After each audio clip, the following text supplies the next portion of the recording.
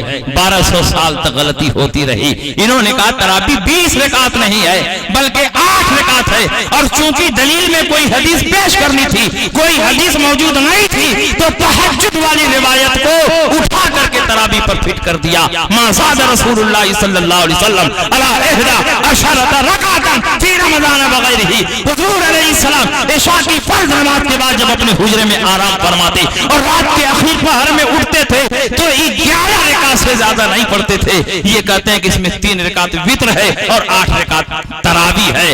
میں کہنا چاہتا ہوں یہ حدیث تو خود تمہارے خلاف بھی ہے, کیونکہ تمہارے نزدیک وتر کی نماز 3 نہیں ہے بلکہ 1. اور اس حدیث سے ثابت ہوتا ہے کہ وتر کی نماز 3 رکعت ہے. حضرت عائشہ صدیقہ بھی فرماتی ہیں حضور علیہ السلام رات کے اخیر پہر میں اٹھتے تھے تھے اور تہجد پڑھتے تھے. ثم یوتر فی آخرہن بثلاث رکعات, اور حضور علیہ السلام آخر میں 3 رکعت وتر پڑھتے تھے. ایک دوسری روایت میں فرماتی ہیں حضور علیہ السلام 3 رکعت وتر پڑھتے تھے. پہلی رکعت میں سبح اسم ربک الاعلی الذی خلق فسوی پڑھتے, دوسری رکعت میں قل یا ایھا الکافرون پڑھتے, اور تیسری رکعت میں قل ھو اللہ احد پڑھتے. الگ الگ رکعتوں کے لیے الگ الگ صورتیں بیان کرنا یہ دلیل ہے اس بات کی کہ حضور علیہ السلام 3 رکعت وتر پڑھتے تھے, 1 رکعت وتر نہیں پڑھتے. مگر انہوں نے تہجد والی روایت کو تراویح پر فٹ کر دیا. میں کہتا ہوں کہ اسی میں ایک لفظ ایسا ہے کہ جو تمہاری تردید کر رہا ہے, فی رمضان وغیرہ. حضور کا یہ عمل رمضان میں بھی جاری رہتا اور رمضان کے علاوہ میں بھی یہی ہوتا. تو کیا رمضان کے علاوہ میں بھی تراویح ہوتی ہے؟ تہجد تو سالوں سال آدمی پڑھ سکتا ہے, لیکن تراویح کی نماز صرف رمضان میں مسنون ہے. اللہ کے نبی تہجد پڑھتے تھے 8 رکعت اور 3 رکعت اس کے ساتھ وتر پڑھتے تھے. 8 رکعت تہجد اور 3 رکعت وتر کو ملاؤ گے تو کل 11 رکعت بنتی ہے. اسی کو حضرت عائشہ فرماتی ہیں ما زاد رسول اللہ صلی اللہ علیہ وسلم علی 11 رکعت فی رمضان وغیرہ. حضور علیہ السلام رمضان میں بھی اور رمضان کے علاوہ میں بھی فرض نماز کے بعد جب کمرے میں آرام فرماتے تو رات کے آخر پہر میں 11 رکعت پڑھتے, 11 رکعت سے زیادہ نہیں پڑھتے. مگر انہوں نے 20 رکعت تراویح کو گھٹا کر کے 8 کر دیا, اور انہوں نے کہا کہ نہیں ہم جو کر رہے ہیں وہی صحیح ہے. حالانکہ اجلہ صحابہ کی روایتیں موجود ہے. حضرت صائب ابن یزید فرماتے ہیں کان الناس یقومون فی زمن عمر بن الخطاب فی رمضان ب23 رکعت. حضرت عمر ابن خطاب کے زمانے میں رمضان المبارک میں لوگ 23 رکعت پڑھتے تھے, 20 رکعت تراویح اور 3 رکعت وتر. حضرت امام شافعی فرماتے ہیں ہاکذا ادرکتو ببلدنا مکہ وہم یصلون 20 رکعتا. اسی طرح ہم نے اپنے شہر مکہ مکرمہ میں دیکھا کہ سارے کے سارے لوگ 20 رکعت تراویح پڑھ رہے ہیں. خود اسماعیل دہلوی کے دادا شاہ ولی اللہ محدث دہلوی حجت اللہ البالغہ میں لکھتے ہیں ادرکہ 20 رکعتا. تراویح کی تعداد 8 نہیں ہے بلکہ 20. جو آدمی اپنے دادا کا نہ ہوا وہ آپ کا کیا ہوگا؟ تراویح کی نماز 20 رکعت. ہمارے چینل سے جڑنے کے لیے YouTube پر لمرا ایجنسی سبسکرائب کریں.